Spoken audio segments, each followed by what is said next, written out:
Sa kanyang unang termino pa lang bilang presidente, nagbukas ng kauna-unahang bank account sa Switzerland ang dating Pangulong Ferdinand Marcos. Sa alias na William Saunders, sa Bangkong Credit Suisse sa Zurich, Switzerland, ang account ni Marcos ay may laman na $950,000 US. Pero ang kanyang sweldo noong 1968 ay $5,600 US lamang. Ito ang simula ng pandarambong ni Marcos na umabot sa bilyong-bilyong piso. Nang pinatalsik sa pwesto noong 1986, kabilang sa mga daladala sa Hawaii ay higit 400 alahas, 27 milyong pisong bagong imprenta at mga gold bars. Nagsilbi bilang PCGG Commissioner si Ruben Carranza taong 2001 hanggang 2004. Para sa kanya, ang isa sa pinakamatibay na katibayan ng pagnanakaw ay ang makasaysayang pagsaoli ng Switzerland ng mga pera ni Marcos na nakatago sa kanilang mga bangko.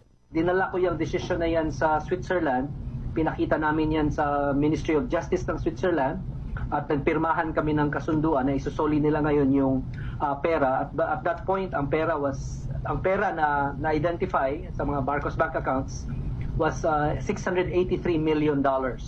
Taong 2003 nang isoli ang pera sa Pilipinas. Dahil sa pagkamatay ni Marcos taong 1989, walang nakuhang conviction ang gobyerno. Sa halip, isang forfeiture case ang isinampa at naipanalo laban sa mga Marcos sa Korte Suprema.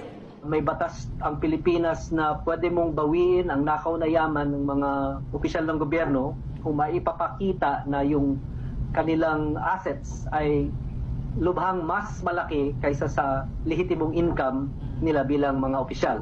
Kabilang sa mga kilalang pag-aari ng mga Marcos ay mga apartment sa Olympic Tower sa Fifth Avenue sa Manhattan, New York. Ang 40 Wall Street, na kilala ngayon bilang Trump Building. May mga painting ng mga masters kagaya ni Picasso at mga alahas na $8 milyong ang halaga na hindi pa naisusubasta. Ang pagtataya sa halagang ill-gotten wealth ng mga Marcos ay umabot sa $10 bilyong.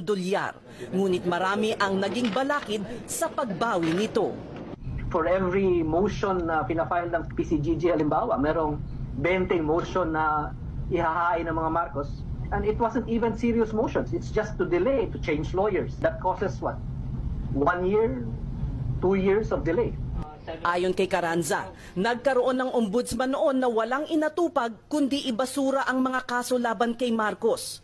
Ngunit hindi maitatatwa ang kasaysayan. Ang importanteng tandaan na ang kasaysayan kasi hindi maibabago. History is always as a way of reflecting the truth at some point, in the future.